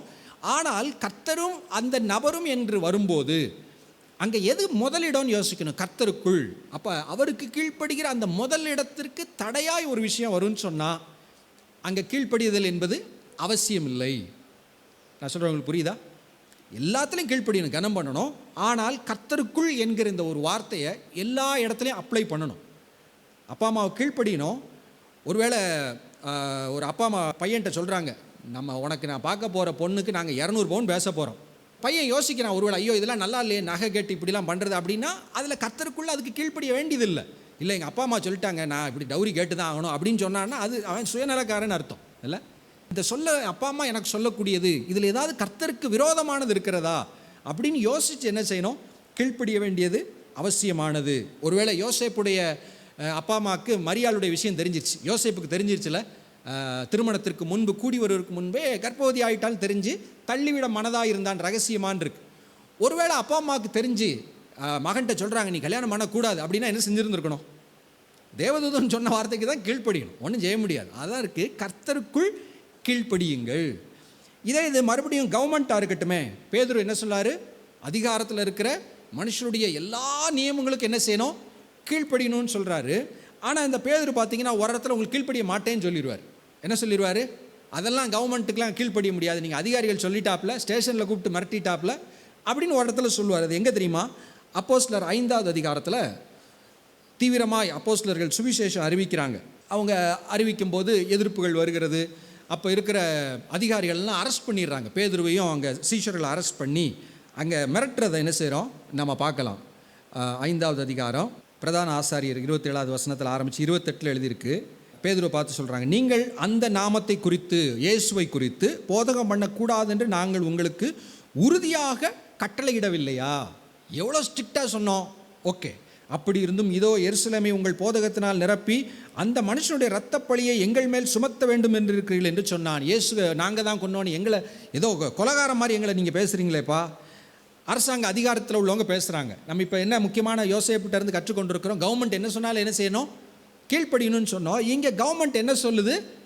சுவிசேஷம் அறிவிக்கக்கூடாதுன்னு சொல்கிறவன் அப்படின்னு சொல்லும்போது பேதுரு அதற்கு சொல்லக்கூடிய பதில் 29 அதற்கு பேதுருவும் மற்ற அப்போஸ்தலரும் மனுஷருக்கு கீழ்ப்படுகிறதை பார்க்கிலும் தேவனுக்கு கீழ்ப்படுகிறதே என்னன்னு போட்டிருக்கு? அவசியமாக இருக்கிறது. அப்போ இந்த ஹைரார்கி, இந்த வரிசை ரொம்ப முக்கியம். நம்ம முதல் கீழ்ப்படிதல், முதல் அன்பு யாருக்கு? என்னை உண்டாக்கின தேவன், கர்த்தருக்கு கீழ்ப்படிவது அதுதான் முக்கியமானது. அவருக்கு கீழ்ப்படுகிறனால என்ன செய்கிறேன்? பைபிள் நான் வாசிக்கிறேன், அப்பா அம்மா கனம் பண்ணணும், ஓகே நான் கீழ்ப்படுகிறேன். அடுத்து என்ன சொல்லியிருக்கு? அரசாங்கத்திற்கு கீழ்ப்படியணும், கீழ்ப்படுகிறேன். அதிகாரமுள்ள மனுஷனுடைய நியமங்கள் எல்லாவற்றுக்கும் கீழ்ப்படியணும். சின்ன சின்ன நீ ஒரு இடத்துல தங்கி இருக்கிறியா, ஒரு சொசைட்டியில் இருக்கிறியா, அங்கே நல்லதுக்காக சில சட்டத்திட்டங்களை வச்சுருக்கிறாங்களா, அதை ஏற்றுக்கொள். ஓகே, இதெல்லாம் ஏன் கீழ்ப்படுகிறேன்? ஆண்டவர் எனக்கு சொல்லியிருக்கிறார், அதனால் இதுக்கெல்லாம் நான் என்ன செய்ய போகிறேன்? கீழ்ப்படிய போகிறேன். ஆனால் ஆண்டவருடைய சித்தத்திற்கு விரோதமாய் ஒன்றை செய்யும்படி பெற்றோரோ சமுதாயமோ அரசாங்கமோ வலியுறுத்தும் போது அங்கே கீழ்ப்படிய வேண்டிய அவசியம் கிடையாது. நமக்கு கொடுக்கப்பட்ட அந்த வார்த்தை என்ன? கர்த்தருக்குள். எப்படி பிள்ளைகளே பெற்றாருக்கு எப்படி கீழ்ப்படியணும்? கர்த்தருக்குள் அப்படின்னு சொல்லப்பட்ட அந்த வார்த்தை எல்லா இடத்துலையும் நம்ம அப்ளை பண்ணும்போது அதுதான் அங்கே ஃபைனல் ரிசல்ட். அப்போ ஒருவேளை இப்போ நம்ம இருக்கிற நாடு இனி எப்படிலாம் மாறப்போகுதுன்னு தெரியாது. ஒருவேளை இன்னும் சுவிசேஷம் அறிவிக்கக்கூடாது அப்படி இப்படி சட்டங்கள்லாம் வந்தால் நம்ம கீழ்ப்படிய போகிறதில்ல, அவ்வளவுதான். என்ன செய்வாங்க? ஜெயிலில் போடுவாங்க. இதெல்லாம் ஆண்டவர் அப்படித்தான் சொல்லிட்டார்ல. உங்களை என்ன செய்வாங்க? அரெஸ்ட் பண்ணுவாங்க, சிறைச்சாலையில் போடுவாங்க. அதெல்லாம் சாட்சி சொல்வதற்கு ஏதுவாக இருக்குங்கிறார். அது ஒரு ஊழிய வாய்ப்பாக இருக்கும் என்று சொல்லி அதெல்லாம் நார்மல் அப்படின்னு ஆண்டவர் சொல்லுகிறார். அப்போ எந்த இடத்துல கீழ்ப்படிய வேண்டும், சுவிசேஷம் என்கிற ஒரு இடத்துல அது தேவை இல்லை என்கிற இந்த ஒரு சமநிலையெல்லாம் நம்முடைய வாழ்க்கையிலே நம்முடைய மனதிலே கொள்ள வேண்டும். இதில் யோசேப்புடைய கீழ்ப்படிதலில் இன்னொன்று கவனிக்க வேண்டியது என்ன அப்படின்னா, பைபிளில் சொல்லி பொதுவான ஒரு ஆலோசனை என்னென்னா, ஆலோசனைகளினால் காரியம் உறுதிப்படும் அப்படிலாம் இருக்கும். ஆலோசனைக்காரர் அநேகராக இருந்தால் சில விஷயங்கள் ஆலோசனை பண்ணி 4 பேர்கிட்ட பேசி ஒரு ஒப்பீனியன் கேட்டு அது எப்பயுமே நல்லது லைஃப்பில். ஆனால் சில விஷயங்கள், இப்போ ஒரு கன்னிகை கர்ப்பவதியாக இருக்கிறாள், இதை யார்கிட்ட போய் நான் ஆலோசனை கேட்க முடியும்? யோசேப்பு ஃப்ரெண்ட்ஸ்கிட்ட கேட்டால் ஏதாவது ஆலோசனை சொல்லுவாங்களா? என்னம்மாப்பா கல்யாணத்துக்கு முன்னாடியே ஒய்ஃப் மாசம் ஆயிட்டா? நண்பர்கள் என்ன ஆலோசனை சொல்ல முடியும்? பெற்றோர் என்ன ஆலோசனை சொல்ல முடியும்? அன்னைக்கு இருந்த ஒருவேளை ரபிகள், சபை போதகர் மாதிரி இருக்கிறவங்க, அவங்க என்ன ஆலோசனை சொல்ல முடியும்? சொல்ல முடியாது. சில விஷயங்கள் கர்த்தரிடத்திலிருந்து வருகக்கூடிய கட்டளைகள், அது தெளிவாய் அதில் குழப்பம் இல்லாமல் தேவனிடத்திலிருந்து வரக்கூடிய கட்டளை என்று தெரிந்த பின்பு அந்த கீழ்ப்படிதல் எப்படி இருக்கணும் அப்படின்னு சொன்னால், அப்போஸ்தலனாகிய பவுல் அவர் ரட்சிக்கப்படுகிறார். ரட்சிக்கப்பட்டு ஊழியம் செய்யக்கூடிய ஆரம்ப காலங்களிலே ஒன்று எழுதுகிறார். கலாத்தியர் 1வது அதிகாரத்தில் 14 சொல்லும்போது, பக்தி வைராக்கியமாக என்னுடைய மார்க்கத்தின்படி நான் பக்தி வைராக்கியம் உள்ளவனாக இருந்தேன். 15 அப்படி இருந்தும் தாயின் வயிற்றில் என்னை பிரித்தெடுத்த தேவன் என்னை அழைத்தார் அப்படின்லாம் சொல்லிட்டு 16 கவனிங்க, தம்முடைய குமாரனை நான் புறஜாதி இடத்தில் சுவிசேஷமாய் அறிவிக்கும் பொருட்டாக அவரை எனக்குள் வெளிப்படுத்த பிரியமாய் இருந்தபோது உடனே நான் மாம்சத்தோடும் இரத்தத்தோடும் யோசனை பண்ணாமலும். யார் கூட ஆலோசனை பண்ணலங்கிறாரு? மாம்சத்தோடும் இரத்தத்தோடும் அப்படின்னு பைபிளில் சொல்லக்கூடிய இந்த கிளாஸ் இதுக்குரிய அர்த்தம் என்னன்னா, மனிதர்களோட இல்லை, மாம்சமான இரத்தமும் சதையுமான மனிதன் அவங்ககிட்ட போய் ஆலோசனை பண்ணாமல், குறிப்பாக சொல்கிறார் எனக்கு முன்னே அப்போஸ்தலனான இடத்துல எருசலேமுக்கு போகாமலும். ஓகே, இதில் சொல்ல வர்றது பவுலை போலவே நம்ம நேரடியாக ஆண்டவர்கிட்ட தான் எல்லாம் கேட்கணும் அப்படிங்கிற ஒரு இதை நான் சொல்ல வரல. அவருக்கு கொடுக்கப்பட்ட ஒரு முக்கியமான அழைப்பு, 13வது அப்போஸ்தலனாய் அழைக்கப்படுகிறார். இவர் மேலே சபை கட்டப்பட போகிறது. ஆண்டவர் இவரை பிரித்தெடுத்து நீ தனியாக வா அப்படின்னு கூப்பிட்டு போகிறார். நிறைய காரியங்களை வெளிப்படுத்துகிறார். 2 கொரிந்தியரில் சொல்லும்போது 3வது வானத்துக்கு எடுத்துக்கொள்ளப்பட்ட அனுபவத்தை எல்லாம் சொல்லுகிறார். அப்படி ஆண்டவர் பல வகைகளிலே தம்முடைய ராஜ்யத்தை குறித்து தம்முடைய வார்த்தைகளை பவுலுக்கு கற்றுக் கொடுக்கிறார். அதில் அவர் எடுத்த முக்கியமான டிசிஷன் என்ன? நான் மாம்சத்தோடும் இரத்தத்தோடும் யோசனை பண்ணாமலும். ஒருவேளை இவர் யோசனை பண்ணியிருந்தால் என்ன ஆயிருக்கும்? ஆரம்பத்திலே ஒரு குழப்பம் வந்திருக்கும். விருத்த சேதனம், ஆமாம் எல்லாரும் சொல்கிறாங்க பண்ணணும்னு, பண்ணட்டும் அப்படின்னு கூட விட்டுருப்பார். இவர் ஆண்டவரிடத்திலே தனிப்பட்ட ஒரு தொடர்போடு தெளிவான அவருடைய வார்த்தையை பெற்றதுனால அன்றைக்கு இருந்த யூத மார்க்கத்திலேருந்து நிறைய பேர் மனம் திரும்பி வர்றாங்க. ஆனால் திடீர்னு அவங்களுக்குள்ள ஒரு குழப்பம், விருத்த சேதனங்கிறது ஒன்று பண்ணணும், பைபிளில் எழுதியிருக்கல அப்படின்னு பேச ஆரம்பிச்சிட்டாங்க. பவுலுக்கு இருந்த தெளிவு இல்லை, அது தேவையில்லை என்பதை ஆணித்தரமாய் அங்கே அந்த சபையிலே அவர் சொல்லுகிறார். அடுத்து அங்கே அந்த எல்லாரும் அதற்கு மூத்த அப்போஸ்தலர் அந்த நாட்களில் இருந்தவங்கெல்லாம் கூடுறாங்க, ஆலோசனை பண்ணி மறுபடியும் பவுல் சொன்ன அந்த ஒரு காரியத்திற்கு எல்லாரும் உடன்படுறாங்க. ஏன்னா அது தேவனிடத்திலிருந்து வந்தது. பவுல் என்ன செய்யலை, தான் எழுதிய சத்தியங்கள் மாம்சத்தோடும் இரத்தத்தோடும் ஆலோசனை பண்ணி வந்தது அல்ல. அப்போ நான் சொல்ல வர்றது என்ன, மிக முக்கியமான ஆவிக்குரிய விஷயங்கள் என்று வரும்போது ஒருவேளை மற்றவர்கள் புரிந்து கொள்ள முடியாத சில ஆவிக்குரிய விஷயங்கள் டிசிஷன்ஸ் எடுக்கணும் அப்படின்னு வரும்போது இந்த ஒரு நம்முடைய எப்படி அதை ஆலோசனை பண்ண வேண்டும், எப்படி முடிவு எடுக்க வேண்டும். குறிப்பாக இன்றைக்கி பார்க்கக்கூடிய செய்தியினுடைய சிம்பிள் தலைப்பு என்ன? தேவனுக்கு கீழ்ப்படிதல் அல்ல. அதுவும் கீழ்ப்படிதல்னால் எப்படி, அந்த வார்த்தையை மறுபடியும் கவனிக்கணும். மத்தேயு 1 கடைசியில் நம்ம பார்க்கும்போது 24 யோசேப்பு நித்திரை தெளிந்து எழுந்து கர்த்தருடைய தூதன் தனக்கு கட்டளையிட்டபடியே, அவ்வளோதான். அந்த வார்த்தை முக்கியமானது, எழுந்து. அதாவது எந்திரிச்ச உடனே கீழ்ப்படுத்திட்டார். எந்திரிச்சு அநேகமாக என்ன செஞ்சிருப்பார், பல் தேய்ச்சி குளிச்சுட்டு டக்குன்னு சொன்னதை செஞ்சிட்டார். Immediate obedience. ஒருத்தர் எழுதுகிறார், delayed obedience is equal to டிஸ்ஒபீடியன்ஸ்னு ஒருத்தர் எழுதுகிறார். தாமதமான கீழ்ப்படிதல் அநேக நேரங்களிலே கீழ்ப்படியாமையை போல தான் இருக்கிறது அப்படின்னு சொல்லுகிறார். நம்முடைய வாழ்க்கையில் எந்த சூழ்நிலையில் நம்ம என்ன செய்யணும், அந்த தேவன் எதிர்பார்க்கிற காலங்களிலே உடனடியாக அவர் சொல்லுகிற காலங்களிலே கீழ்ப்படிய வேண்டியது என்பது முக்கியமானது. கேள்வி கேட்காமல் கீழ்ப்படிவது, விலைக்கிரயத்தை யோசிக்காமல் கீழ்ப்படிவது. இப்போ யோசேப்பு கீழ்ப்படிஞ்சதுனால நிறைய ஒரு விலைக்கிரயம் செலுத்த வேண்டியிருக்கு. ஒருவேளை அங்கே நம்ம பார்த்த அடுத்த வசனத்தில் எழுதியிருக்கு 25, தன் முதற்பேரான குமாரனை பெருமளவும் அவளை அறியாதிருந்து. அப்படி ஒரு தியாகத்தில் தான் அங்கே இயேசு கிறிஸ்துவை அங்கே அவர் உலகத்திற்கு கொண்டு வர வேண்டியதாக இருந்தது. அடுத்து நம்ம 2வது அதிகாரம் லூக்கால பார்த்தோம், அங்கே எவ்வளோ தூரம் பிரயாணம் பண்ணி மனைவியை கூட்டு கொண்டு போக வேண்டி இருக்கிறது. மத்தேயு 2ல் அடுத்து பார்த்தோன்னு சொன்னால் ஏரோதுக்கு பயந்து எகிப்துக்கு மனைவியும் பிள்ளையும் தூக்கி கொண்டு ஓட வேண்டிய நிலை. இதெல்லாம் அந்த கீழ்ப்படிதலினால் வரக்கூடிய பிரச்சனைகள், அப்படி தான் சொல்லணும். கீழ்ப்படியாமல் இருந்தால் அந்த பிரச்சனைகள்லாம் வந்திருக்காது. மரியாதை கட்டிக்கிட்டு எகிப்துக்கு சொந்த தொழிலெல்லாம் விட்டுட்டு இன்னொரு நாட்டுக்கு ஓடி போய் கொஞ்ச காலங்கள் இருக்கிற இந்த பிரச்சனைகள்லாம் ஒருவேளை ஆண்டவருக்கு கீழ்ப்படியாமல் இருந்தால் வந்திருக்காது. ஆனால் யோசேப்பை பற்றி இன்றைக்கி நம்ம படிச்சிருக்க மாட்டோம், அவ்வளோதான். அவர் இன்றைக்கி யாரோ இருந்தாலும் செத்து போயிருப்பார். ஆனால் இன்றைக்கி நம்ம படிக்கிறோம். ஏன்? பரவாயில்ல, என்ன பிரச்சனை வந்தாலும் சரி, நான் ஆண்டவருடைய வார்த்தைக்கு கீழ்ப்படிவேன், அதுதான் நலம் என்று சொல்லி வாழ்ந்த ஒரு தேவ மனிதன். ஒருவேளை இந்த யோசேப்பை இயேசு கிறிஸ்துவை வளர்க்கிற ஒரு தகப்பனாராக பிதாவாகிய தேவன் தெரிந்து கொண்டதற்கு ஒரு முக்கிய காரணம், அவர்கிட்ட என்ன பெரிய திறமைகள் தாளந்து இருந்துச்சுலாம் தெரியல. நமக்கு தெரிஞ்சு தச்சனின் மகன் அல்லவா, சன் ஆஃப் கார்பெண்டர். அவர் ஒரு மர வேலை பார்த்துருக்கிறார் யோசேப்பு, நமக்கு தெரிஞ்சது அவ்வளோதான். அது ஒன்றும் பெருசாக சொல்ல வேண்டிய ஒரு ஸ்கில்லா அப்படிலாம் நமக்கு தெரியாது. அவர் வேறு என்ன சாதிச்சார் அதெல்லாம் அவரை பற்றி அடுத்தலாம் ரொம்ப எழுதலை.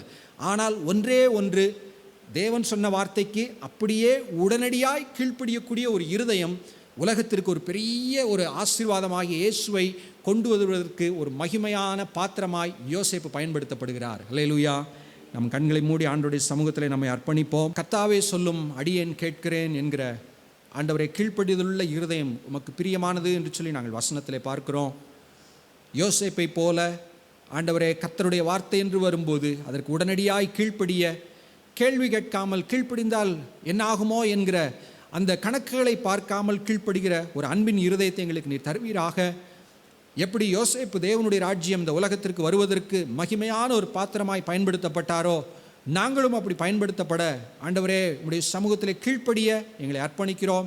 எங்களுடைய வாழ்க்கையிலே இதில் இருக்கிற எல்லா குறைகளையும் மாற்றி இன்னும் ஆண்டவரே வசனத்திற்கு ஒத்து வாழ எங்களுக்கு நீர் உதவி செய்ய ஜெபிக்கிறோம்.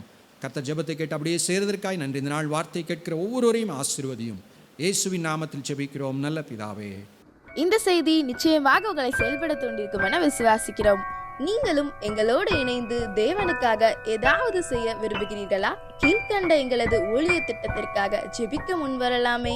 தமிழ்நாடு மற்றும் பிற மாநிலங்களிலும் ஆலயம் கட்ட தேவையாய் உள்ள 1000 கிராமங்களில் இடம் வாங்கி ஆலயம் கட்டப்பட ரூபாய் 5 லட்சமோ அல்லது அதில் ஒரு பகுதியோ கொடுத்து ஆலயம் கட்டி கொடுப்போர் எழும்ப ஜெபியுங்கள். சூனேமியால் எலிசாவுக்கு ஒரு அறை வீட்டை கட்டி கொடுத்தது போல புதிய மிஷனரிகள் தங்கி பயிற்சி எடுப்பதற்கு ரூபாய் 2 லட்சம் கொடுத்து ஒரு மிஷனரி வீட்டை கட்டி கொடுப்போர் எழும்ப ஜெபியுங்கள். நாம் சந்திக்கும் வாலிபர்கள் மற்றும் ஆரம்ப விசுவாசிகளை கிறிஸ்துவுக்குள் வளரச் செய்ய ரூபாய் 300 கொடுத்து முழு வேதாகமும் வாங்கி கொடுப்போர் எழும்ப ஜெபியுங்கள். நாம் பணி செய்யும் 8 மாநிலங்களிலும் உள்ள 850 மிஷனரிகளை மாதந்தோறும் ரூபாய் 10,000 கொடுத்தோ அல்லது இயன்ற காணிக்கையை கொடுத்தோ தாங்குவோர் எழும்ப ஜெபியுங்கள். தமிழ்நாடு மற்றும் பிற மாநிலங்களிலும் துரிதமாக சுவிசேஷம் அறிவிக்கவும் பின்தொடர் பணிக்காகவும் சுவிசேஷ வாகனங்கள் வாங்கி கொடுப்போர் எழும்ப ஜெபியுங்கள். தங்கள்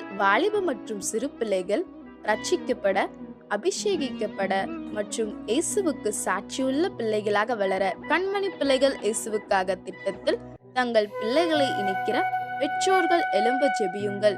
இந்தியா முழுவதிலும் இன்னும் துரிதமாக நம் மிஷனரி பணிகள் நடக்க மாதந்தோறும் அல்லது வருடத்திற்கு ஒரு முறையாவது ரூபாய் 1000 கொடுத்து எழுப்புதல் விரும்பும் பங்காளர் திட்டத்தில் இணைகிற அநேகர் எழும்ப ஜெபியுங்கள். மேலும் எங்களோடு தொடர்பு கொள்ள விரும்பினால் திரையில் காணும் எங்கள் முகவரியும் குறித்துக் கொள்ளுங்கள்.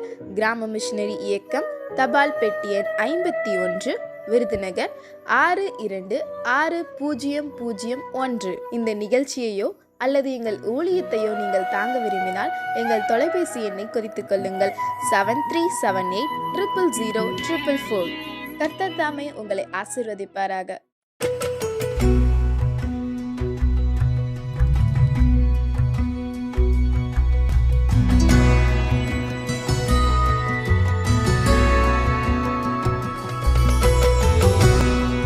ஆண்டவராக இயேசு கிறிஸ்துவின் நாமத்தினாலே கிராம மிஷனரி இயக்கத்தின் சார்பாக உங்கள் அனைவருக்கும் இயேசுவின் நாமத்தினால வாழ்த்துக்களை வைத்துக் கொள்கிறேன்.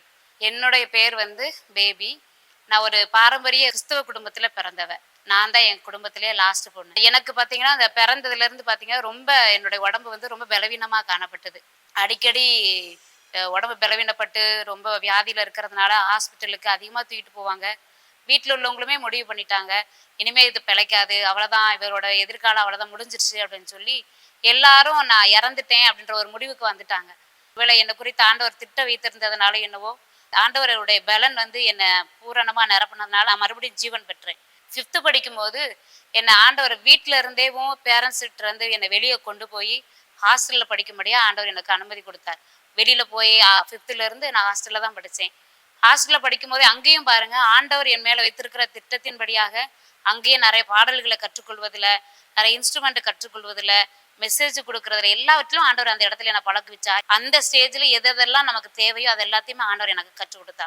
என்னையும் பைபிள் காலேஜ் சேர்த்தோன்னு சொல்லி ரொம்ப பிரயாசப்பட்டு, அவங்க தான் என்னை பைபிள் காலேஜ் போய் சேரு அப்படின்னு சொல்லி ரொம்ப பிரயாசப்பட்டு போய் சேர்த்தாங்க. எனக்கு அதில் துளி அளவு கூட எனக்கு அதில் ஒரு ஆசையும் இல்லை, அதில் நம்ம இப்படிலாம் மாறணுன்ற ஒரு நோக்கம் எதுவுமே இல்லாமல் அப்படி வாழ்ந்து கொண்டே இருந்தேன். அந்த டைமில் தான் என்னை பைபிள் காலேஜில் கொண்டு போய் சேர்க்கும்போது, ஃபஸ்ட் இயர் நல்லா காலேஜ் போனாலும் நல்லா ஜாலியாக இருக்கணும்னு எய்ம் பண்ணுவோம்ல, அந்த மாதிரி ஃபஸ்ட் இயர் ஃபுல்லாக நல்லா ஜாலியாக போச்சு. 2வது வருஷம் போனேன். 2வது வருஷம் இருக்கிறதுல ரொம்ப தூரமான இடம் பாண்டிச்சேரியில் போய் படிக்கிறதுக்கு ஆண்டவர் கிருபை செய்தார். அந்த 2வது வருஷத்துல தான் நிறைய கிளாஸஸ்லாம் நடக்கும். ஆனால் அதில் வந்து 3 நாள் வந்து உபவாச கூட்டம் வச்சுருந்தாங்க. அந்த உபவாச கூட்டம் ஆரம்பிக்கிறதுக்கு முன்னமே நான் போய் உட்காந்து ஜெபிக்கலாம் அப்படின்னு சொல்லிட்டு உட்காந்துருக்கும்போது, ஆண்டவருக்கும் எனக்கும் வந்து நிறைய தொடர்புகள் வந்து ரொம்ப கம்மி தான். நான் பாரம்பரிய குடும்பத்தை சார்ந்தவன் சொல்லி சொன்னேன். ஆனால் கர்த்தருடைய சத்தத்தை ஒரு நாள் நான் கேட்டதில்லை. அந்த வேதத்தை வந்து நான் வாசித்தது, அதிகமாக வாசித்து அதை உணர்ந்தது கூட இல்லை.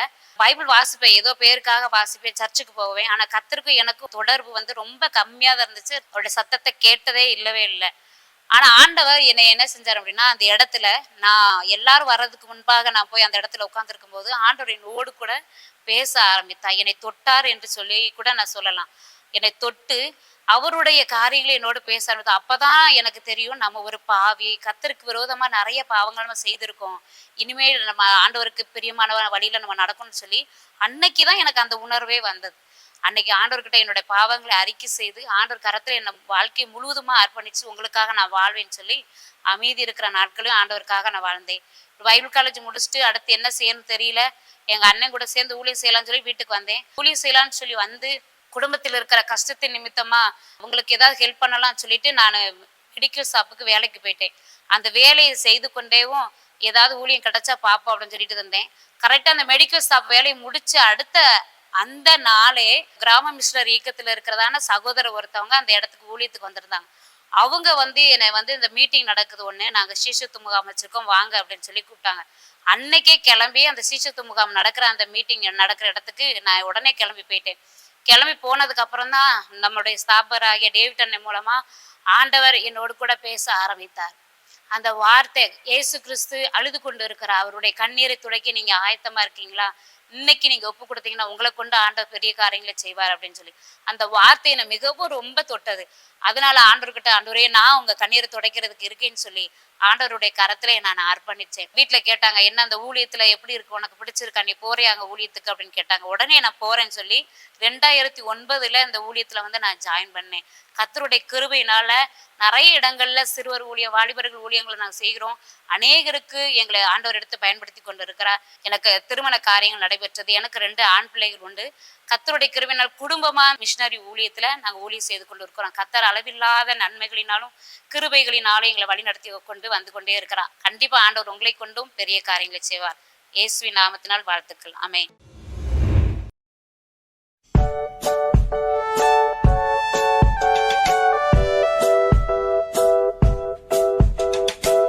ஆஹா பாட்டு பாடுவேன், ஓஹோ நடனமாடுவேன். ஆஹா பாட்டு பாடுவேன், ஓஹோ நடனமாடுவேன். உள்ளத்திலே வந்து விட்டாரே, வாழ்க்கையெல்லாம் புதிதானதே. உள்ளத்திலே வந்து விட்டாரே, வாழ்க்கையெல்லாம் புதிதானதே. சிந்தையிலே ஒரு மாற்றம், செயல்களிலே ஒரு மாற்றம், பேச்சினிலே ஒரு மாற்றம். மாறிப்போனேனே, அவர் பிள்ளையானேனே. மாறிப்போனேனே, அவர் பிள்ளையானேனே. ஆஹா பாட்டு பாடுவேன், ஓஹோ நடனமாடுவேன். ஆஹா பாட்டு பாடுவேன், ஓஹோ நடனமாடுவேன். உள்ளத்தில் இயேசு வந்து விட்டாரே, வாழ்க்கையெல்லாம் புதிதானதே. உள்ளத்தில் இயேசு வந்து விட்டாரே, வாழ்க்கையெல்லாம் புதிதானதே. ஆஹா பாட்டு பாடுவேன், ஓஹோ நடனமாடுவேன். ஆஹா பாட்டு பாடுவேன், ஓஹோ நடனமாடுவேன். உள்ளத்தில் இயேசு வந்து விட்டாரே, வாழ்க்கையெல்லாம் புதிதானதே. உள்ளத்தில் இயேசு வந்து விட்டாரே, வாழ்க்கையெல்லாம் புதிதானதே. சிந்தையிலே ஒரு மாற்றம், செயல்களிலே ஒரு மாற்றம், பேச்சினிலே ஒரு மாற்றம். மாறிப்போனேனே, அவர் பிள்ளையானேனே. மாறிப்போனேனே, அவர் பிள்ளையானேனே. ஆஹா பாட்டு பாடுவேன், ஓஹோ நடனமாடுவேன்.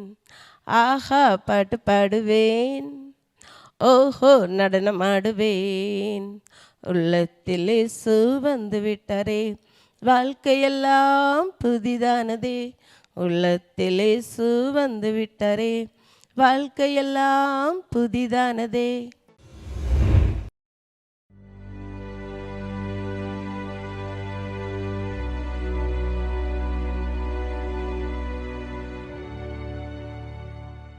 கர்த்தராகிய இயேசு கிறிஸ்துவின் நாமத்தினாலே உங்கள் யாவருக்கும் என் அன்பின் வாழ்த்துக்கள். இன்னைக்கும் நம்ம பார்க்க போகிற மிஷினரியின் பெயர் மெரிலின் வெலாஸ்கோ. இவங்க இவங்களோட ஸ்பெஷல் என்ன அப்படின்னு சொல்லி நம்ம பார்த்தோம்னா, எழுத்து வடிவம் இல்லாத செமிட்டிக் மொழியில் வேதாகமத்தை மொழிபெயர்த்தாங்க. இவங்களுக்கு வேதாகமத்தை தன் சொந்த மொழியில் பெறாத ஒரு மக்களுக்கு நம்ம வேதாகமத்தை மொழிபெயர்த்து கொடுக்கணும்னு ஒரு ஆசை இருந்துதான். அந்த ஆசையினால அவங்க எந்தெந்த மொழிகளிலெல்லாம் வேதாகமம் இல்லை அப்படின்னு சொல்லி பார்த்தப்ப, செமிட்டிக் மொழியில எழுத்து வடிவமே இல்லை அப்படிங்கிறத அவங்க தெரிந்து கொண்டாங்களாம். தெரிந்து கொண்டதும் அந்த மொழியில தான் நான் எழுத்து வடிவம் கொடுத்து அந்த மொழியில வேதாகமத்தை நான் மொழிபெயர்க்கணும் அப்படின்னு சொல்லிட்டு 1967 அவங்க நியூகினிவா அப்படிங்கிற ஒரு தீவுக்கு போனாங்க. அந்த நியூகினிவா தீவுக்கு போய் இயேசு கிறிஸ்துவின் அன்பை பற்றி அநேகருக்கு எடுத்து சொன்னாங்க. அங்கே உள்ள மொழியில் அவங்க பேச ஆரம்பித்தாங்க. அங்கே உள்ள மொழிக்கு எழுத்து வடிவம் கிடையாது, பேச்சு மொழி தான். அங்கே உள்ள ஒவ்வொரு பேச்சுக்கும் ஒவ்வொரு அசைவு உண்டு. அந்த அசைவை அவங்க கற்றுக்கொண்டாங்க. அதன் மூலமாக அவங்க அந்த அசைவின் மூலமாக வேதாகமத்தை அவர்களுக்கு கற்றுக் கொடுத்தாங்க. அநேக மக்கள் வாஞ்சியோடு அவர்கள வந்து அந்த வேத வசனங்களை கற்றுக்கொண்டாங்க. அதோடு மாத்திரம் இல்லை, இவங்களிடம் காணப்பட்ட கிறிஸ்துவின் அன்பு அநேகரை ஈர்த்தது. அநேகர் வந்து கற்றுக்கொண்டாங்க. இவங்க அந்த மொழிக்கு எழுத்து வடிவம் கொடுக்கணும்னு சொல்லி ஒவ்வொரு வார்த்தைக்கும் எழுத்து வடிவம் கொடுத்து அதை அநேக சிறு பிள்ளைகளுக்கு எழுத கற்றுக் கொடுத்தார்கள். ஒரு பள்ளியையும் ஆரம்பிச்சாங்க. அதில் அநேகர் தங்களுடைய பிள்ளைகளை சேர்த்தாங்க. இவங்க இருந்த இடத்துல நிறையா மருத்துவ உதவிகளையும் இவங்க செய்து வந்தாங்க. அதனால பக்கத்து கிராமத்துலேருந்து பக்கத்தில் உள்ள தீவுகள்லேருந்து ஒரு மக்கள் வந்து இங்கே வந்து ட்ரீட்மெண்ட் எடுத்துகிட்டு போனாங்க. அப்போ ஒரு பக்கத்து தீவிலேருந்து வந்த 10 பேர் ட்ரீட்மெண்ட் எடுத்துகிட்டு 10 நாள் இங்கே தங்கியிருந்தப்ப இந்த எழுத்து வடிவம் இல்லாத மொழியை எழுதுகிறதையும் படிக்கிறதையும் கேட்டதும் அவங்க ரொம்ப சந்தோஷப்பட்டு, இப்படி ஒரு மிஷினரி எங்கள் கிராமத்துக்கு தேவை அப்படின்னு சொல்லி அவங்க சந்தோஷத்தோடு கேட்டாங்களாம். அப்போ இந்த மேரி சொன்னாங்களாம், நான் இன்னும் இந்த செமிட்டிக் மொழியில் என்னுடைய வேதாமத்தை மொழிபெயர்க்கணும்னு நினச்சேன். அந்த குறிக்கோளை நான் அடையாமல் நான் எப்படி உங்கள் கிராமத்துக்கு வர முடியும்? அந்த குறிக்கோளை என்று அடைந்தேனோ அன்னைக்கு நான் உங்கள் கிராமத்துக்கு வருவேன் அப்படின்னு சொல்லி சொன்னாங்களாம். உடனே இந்த கிராமத்தினர் 10 பேரும் ட்ரீட்மெண்ட் எடுத்து நல்ல சுகம் பெற்று அவங்களுடைய தீவிற்கு சென்றதும் ஒரு பெரிய ஆலயத்தை கட்டினாங்களாம். கட்டி இவங்களோட வேதாகமத்தை வாங்கிட்டு போய் அந்த இடத்துல வச்சு அவங்க தினமும் இங்கே ஜெபித்தது போல் அங்கே தினமும் கூடி ஜெபிக்க ஆரம்பித்தாங்களாம். ஒரு நாள் பல மாதங்கள் ஆனதும் மேரி ஒரு நாள் அந்த தீவை போய் விசிட் பண்ணணும் அப்படின்னு சொல்லி ஆசைப்பட்டதும் அநேகம் பேரோட சேர்ந்து நியூ கினிவா மக்களோட சேர்ந்து அங்கே போனாங்களாம். அந்த தீவுக்கு போய் பார்த்ததும் அவங்களுக்கு ஆச்சரியமா இருந்துச்சான். ஒரு பெரிய ஆலயம் இருந்துச்சான். அந்த ஆலயத்தில் திறக்கப்பட்டதாய் வேதாகமம் இருந்ததாம். அந்த வேதாகமம் இவர்களுடைய மொழியில் இல்லாதபடி வேறொரு மொழியில் இருப்பதை கண்டு இதெல்லாம் யாரும் உங்களுக்கு கற்றுக்கொடுக்கிறா என்னன்னு சொன்னதும், இல்லை எங்களுக்கு ஆலயம் நாங்கள் கட்டிட்டோம், எங்களுக்கு ஒரு மிஷினரி தேவை, மிஷினரிக்காக நாங்கள் தினமும் இந்த இடத்துல கூடி ஜெபித்து கொண்டு இருக்கிறோம், எங்களுக்கு மேரி போல ஒரு மிஷினரியை அனுப்புன்னு நாங்கள் ஜெபிக்கிறோம் அப்படின்னு சொல்லி சொன்னாங்க. நீ உன்னை கொடுப்பாயா? அவருக்காக செயல்பட உன்னை நீ அர்ப்பணிப்பாயா? இன்றே அர்ப்பணித்து இன்றே முன்வந்து அவருக்காக செயல்படு. கிறிஸ்துவ தாமே உங்களை ஆசீர்வதிப்பாராக. ஆமென்.